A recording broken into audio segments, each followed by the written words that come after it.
I sometimes think that the modernists in the Catholic press are the best gift that the ape of the Church has ever bestowed upon us. They often tell the truth unfiltered, and prove the point some of us have been trying to make in various different ways. Recently, I pointed this out when an academic who has extensive access to the Vatican and the Roman Curia bragged to a British tabloid that they had pushed Benedict XVI out. And now we have another example of this, but with a more mainstream figure, and the topic is on the traditional Latin Mass. And that figure makes a stunning admission by accident and by implication that the Novus Ordo isn't compatible with the traditional Catholic faith. Now the lesson here for this figure is this. Maybe they should stay off YouTube shows, even if those YouTube shows are directly connected to the Roman Curia. This intellectual statement came by way of the Jesuits, who are, as usual, up to no good, and have given this figure the platform to reject infallible magisterial authority by making and exposing his and the Jesuits' own theological inadequacies on the topic of the Mass. Like the angry modernist intellectuals, the Jesuits are also the gift that just keep on giving. So let's get into this.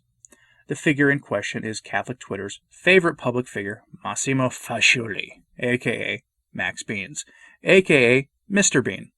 Mr. Bean has long been a vocal opponent of the traditional Latin Mass and its resurgence, and when the recent news of the hierarchy suppressing the Latin Mass in St. Peter's Basilica came out, he was doing Twitter cartwheels. It's really unbecoming, honestly, some of the things he's tweeted. Now, the video I'm going to be referencing here can be found posted to the America Magazine YouTube channel, and in it, Mr. Bean explains the thinking behind the suppression of the traditional Latin Mass at St. Peter's Basilica.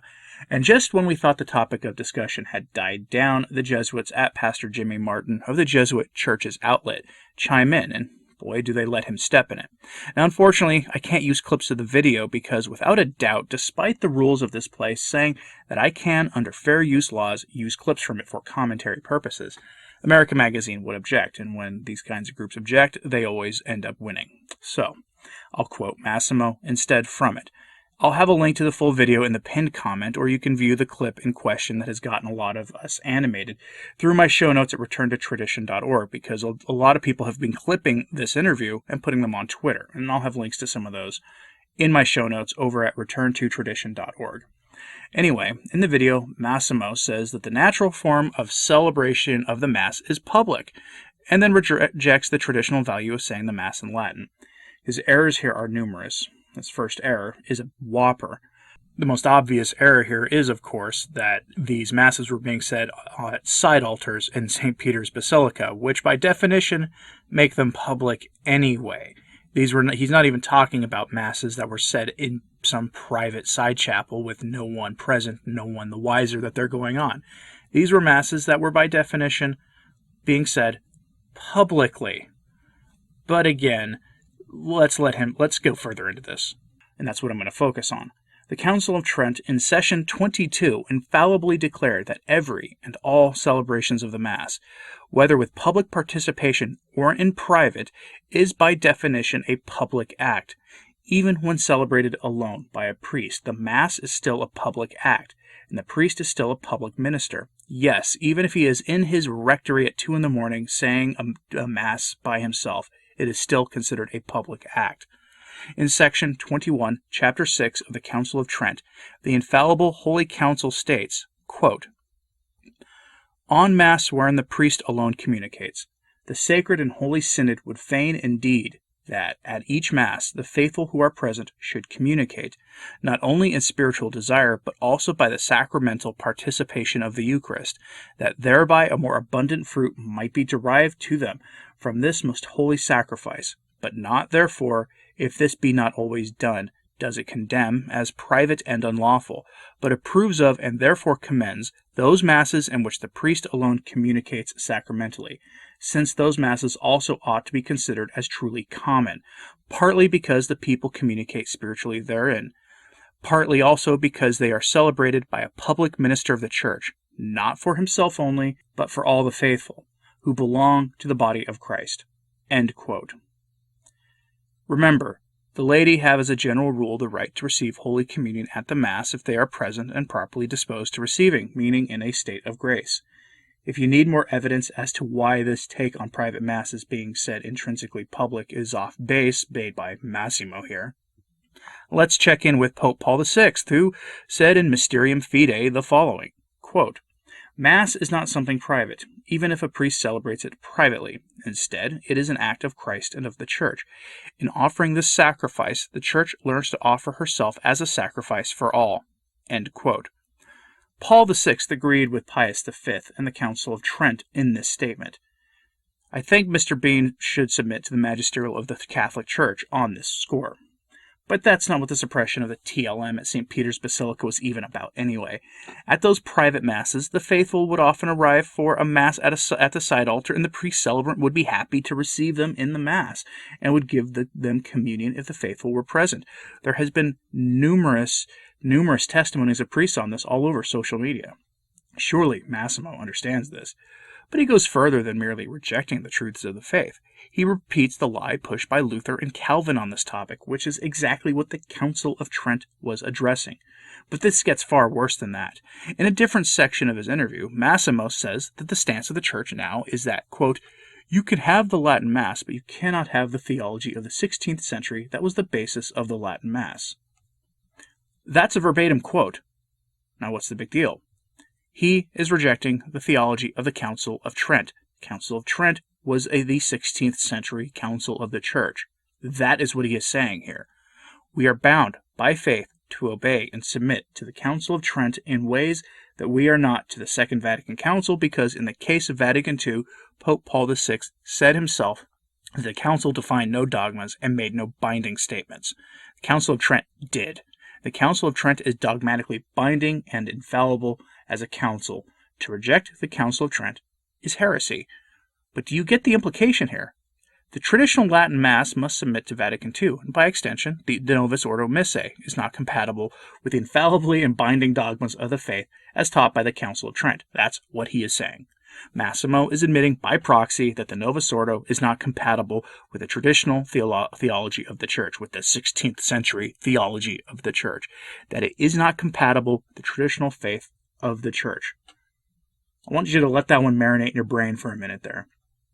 Remember that he is one of those figures who gives those of us who hold to a hermeneutic of rupture a hard time about it, but he has himself admitted by accident that there is a hermeneutic of rupture, has done so in terms that I'm sure the sedevacantists in the audience will agree with, at least to some degree, though not for any reason that would please Mr. Bean here.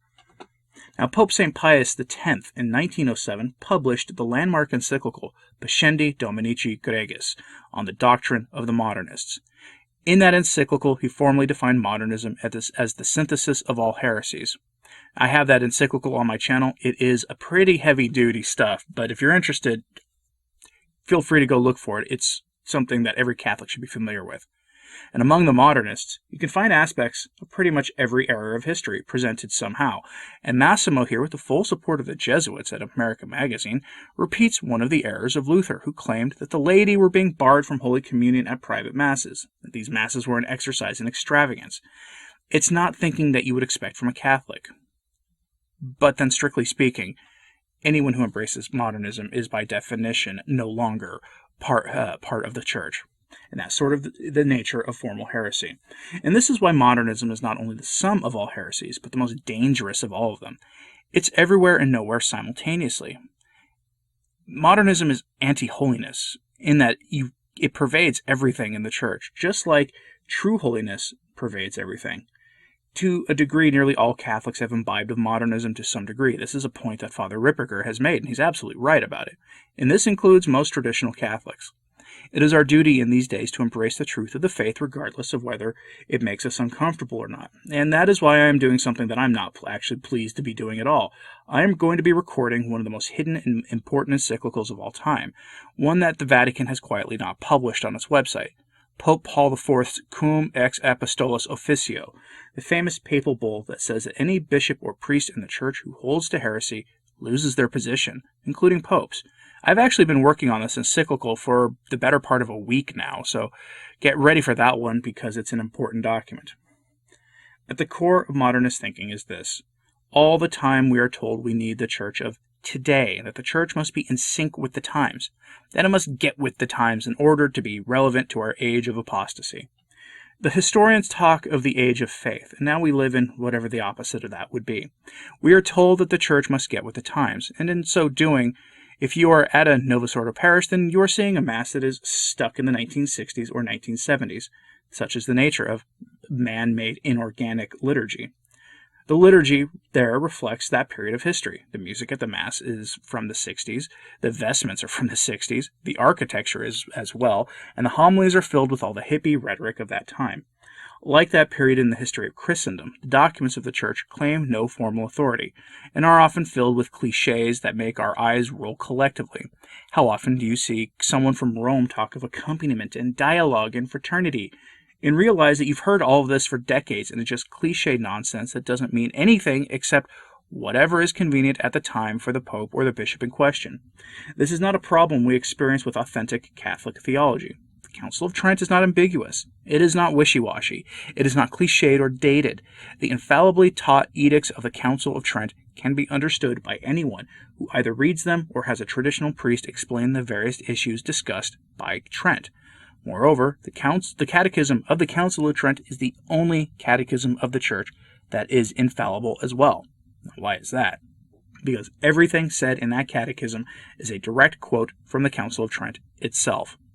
Armed only with that catechism, a person could learn the faith just fine. I recommend getting a copy of it for yourself from a good Catholic publisher. It's a magnificent document. Anyway, those familiar with Massimo should not be surprised that he proudly is a modernist that rejects the infallible Council of Trent. Some of the leaders of Vatican II said they were going to finish the work of Luther and Calvin, but that they were going to do it by staying in the Church. Cardinal Swindon said something to that effect, and Joseph Ratzinger said famously that Vatican II was a counter-syllabus of errors, a rejection of the famous syllabus of Pius IX. So this thinking isn't precisely new. This rejection of Trent is not new at all. Massimo is just repeating the informal line from the Vatican, which is why he was able to appear on a show called Inside the Vatican and makes such wild statements with the host simply nodding in agreement. Again, that full interview is in the pinned comment if you're watching this on YouTube. I normally don't like sending people over to American Magazine to give them views, but if you feel the need to do so, please go do so for yourself.